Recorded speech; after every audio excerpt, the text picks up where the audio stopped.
Story recapped here. Today I'm going to show you a drama, romance, sci-fi film called Orbiter 9. Spoilers ahead. Watch out and take care. Helena is on a spaceship, the Orbiter 9, on her way to Celeste, humanity's new home. She initially started the journey as a baby with her parents, but somewhere along the way, a malfunction occurs with the oxygen system. With limited oxygen, Helena's parents decide to commit suicide, leaving her with enough oxygen to reach an outpost for repairs. Helena spends 3 years in solitude waiting for an engineer to fix her oxygen reserves. Engineer Álex arrives and stays to repair the oxygen system. Helena is immediately enamored, both by the presence of another human being, and the fact that the engineer is the opposite sex. Helena invites Álex to dinner and Álex accepts.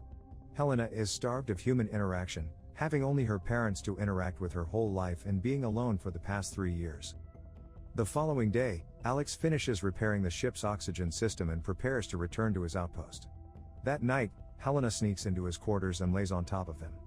Helena tells Álex that she'll be spending the next 20 years alone in the spaceship, and this night may be her only chance to be with another human being. Helena leans in for a kiss and the pair have sex. The following morning, Álex heads out, being cold and indifferent towards Helena. Álex suits up and opens the airlock, stepping out of the spaceship into what appears to be a concrete underground hallway. He makes his way up and exits to a wooded area, clearly still on Earth. He loads his equipment to a truck and drives through a secluded wooded area that appears to be a facility housing more bunkers similar to Helena's. Álex drives through security and strict checkpoints, reaching a building where scientists monitor the inhabitants of the 10 bunkers where people like Helena are being kept in isolation. Head scientist Hugo informs Álex that the real launch for Celeste may happen in as close as 20 years. Álex expresses his concern about the passengers and the simulated flights and the ethical implications of their research. Hugo stresses that what they're doing will benefit billions and heavily outweighs the suffering of 10 people. Álex heads home and a news report reveals that Álex was the engineer responsible for a spacecraft that launched 5 years ago, carrying a crew of 207 headed for Celeste. The spacecraft fell into an accident and everyone on board perished.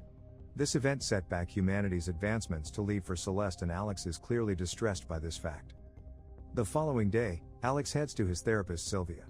Overcome by guilt, Álex reveals the details of the project to her.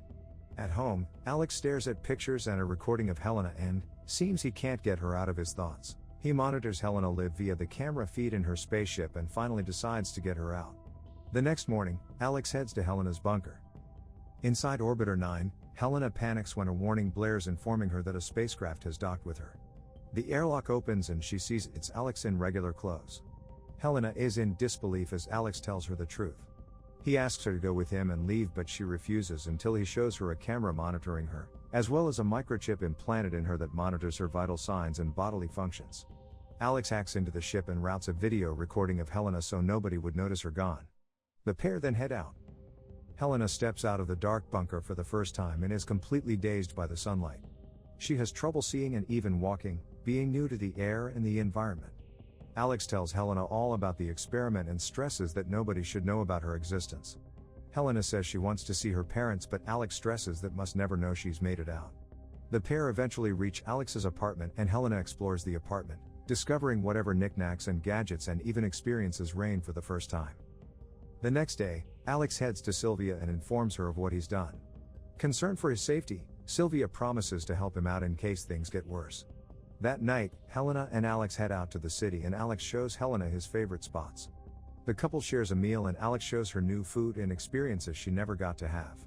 They even head to a massive aquarium and Álex explains that soon all the fish will have to live in aquariums as the oceans could become too toxic. Several days pass and Álex shows Helena his home office where he keeps tabs on everyone in all the orbiters.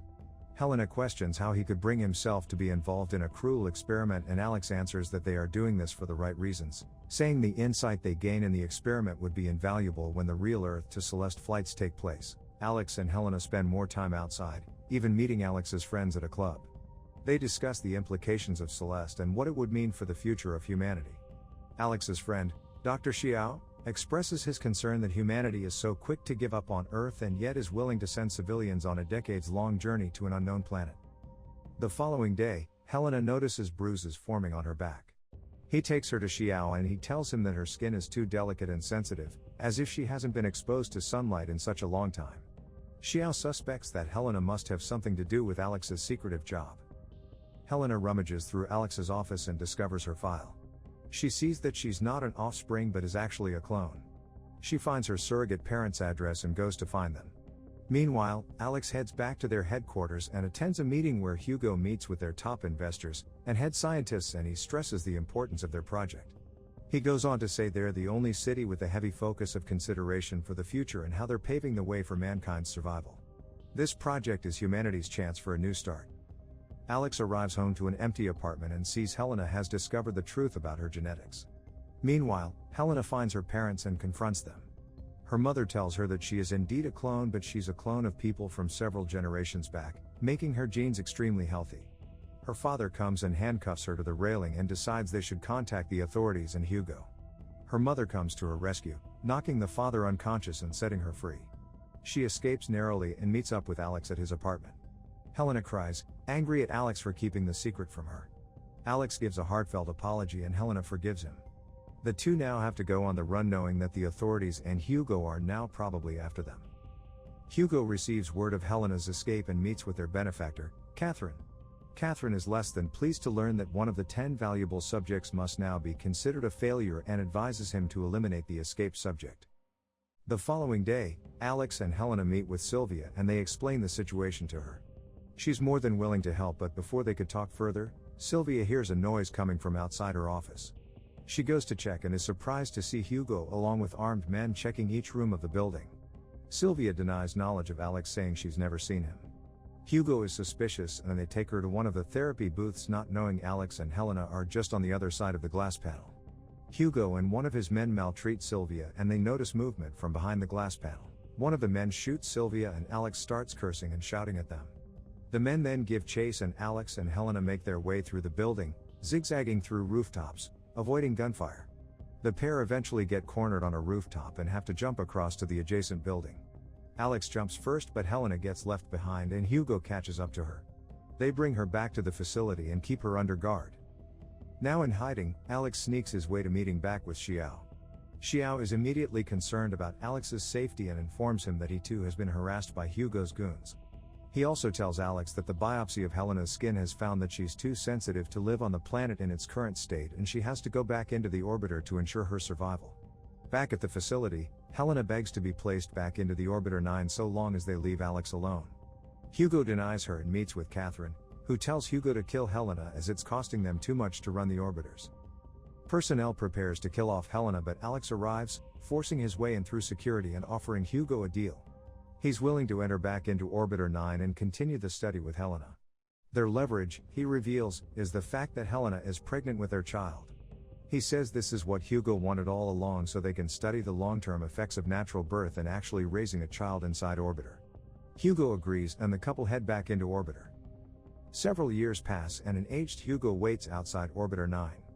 A young teenage girl steps out of the bunker, welcomed by personnel of the project. She looks around and smiles, hearing the roar of rockets launching for Celeste. Subscribe to watch more videos like this. Turn on notifications.